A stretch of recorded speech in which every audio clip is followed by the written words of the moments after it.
అందిస్తున్నాం.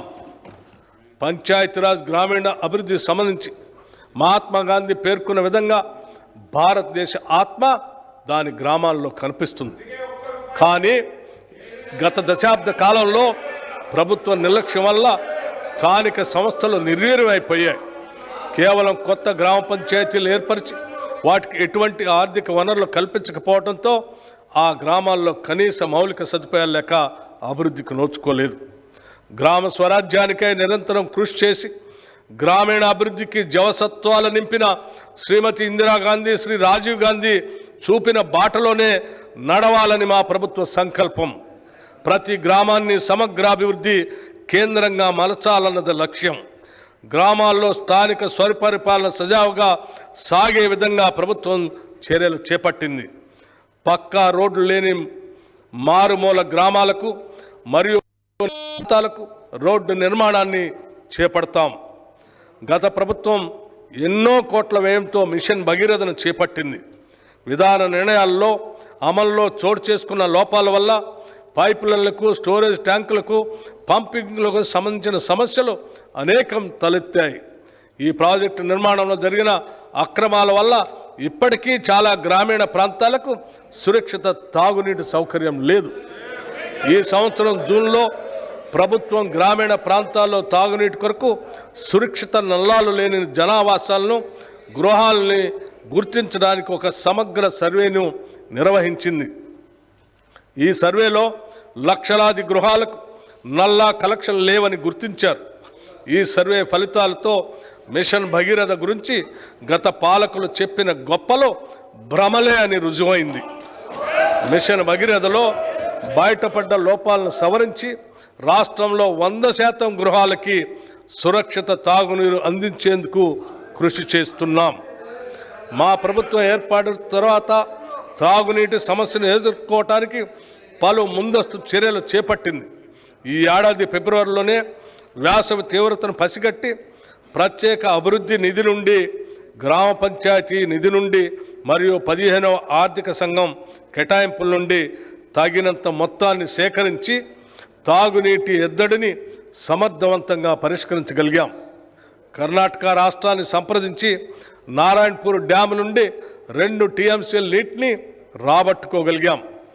కొత్త బోర్లను, హ్యాండ్ పంపులను సమకూర్చి చివరికి ములుగు, భద్రాద్రి జిల్లాల్లోని 35 గుత్తికోయ నివాసాలకు త్రాగునీటిని సరఫరా చేసి చిరకాలంగా పెండింగ్లో ఉన్న సమస్యని పరిష్కరించాం. నీటి వసతులకు సంబంధించిన వివిధ నిర్మాణాల నిర్వహణ మరియు మరమ్మతులను గ్రామ పంచాయతీల పరిధిలోని తీసుకురావాలని నిర్ణయించాం. భవిష్యత్తులో అన్ని గ్రామాల ప్రజలకు నల్లాల ద్వారా రక్షిత మంచినీటి సదుపాయం కల్పించడం, గ్రామ స్థాయిలో అన్ని ఇళ్లకు, పాఠశాలలకు, అంగన్వాడీ కేంద్రాలకు, ఇతర ప్రభుత్వ కేంద్రాలకు తాగునీటిని అందించడం మా ప్రభుత్వ లక్ష్యం. ఇందిరా మహిళా శక్తి పథకం మహిళలు సాధించిన ప్రగతే ఆ సమాజ ప్రగతికి కొలమానంగా నేను భావిస్తాను. I measure the progress of the community by the degree of progress which women have achieved.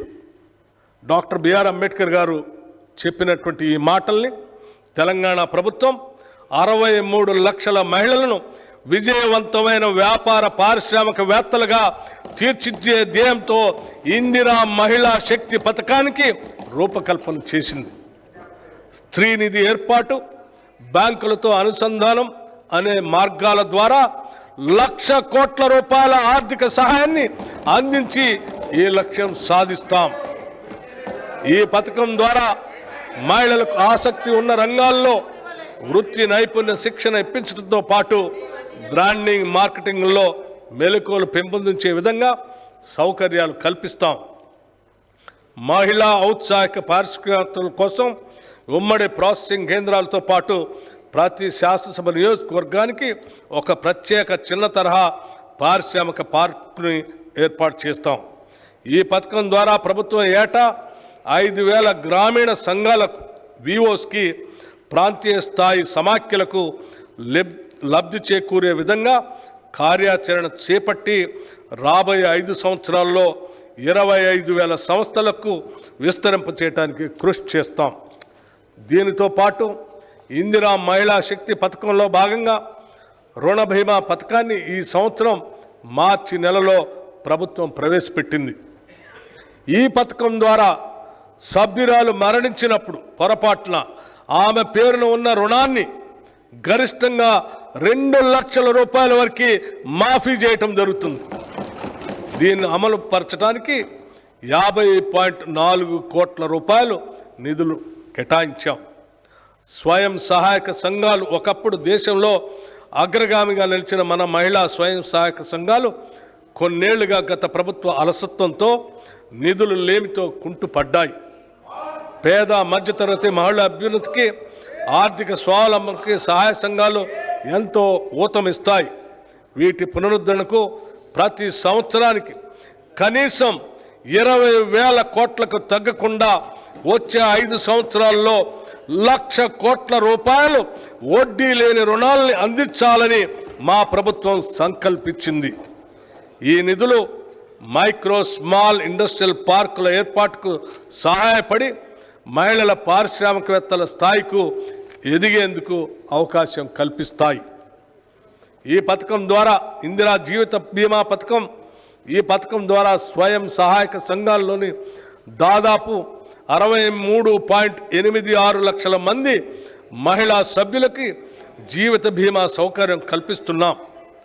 స్వయం సహాయక సంఘాల్లోని సభ్యులు ఎవరైనా ప్రమాదవశత్తు మరణిస్తే వారికి 10 లక్షల జీవిత బీమా చేయటం జరిగింది.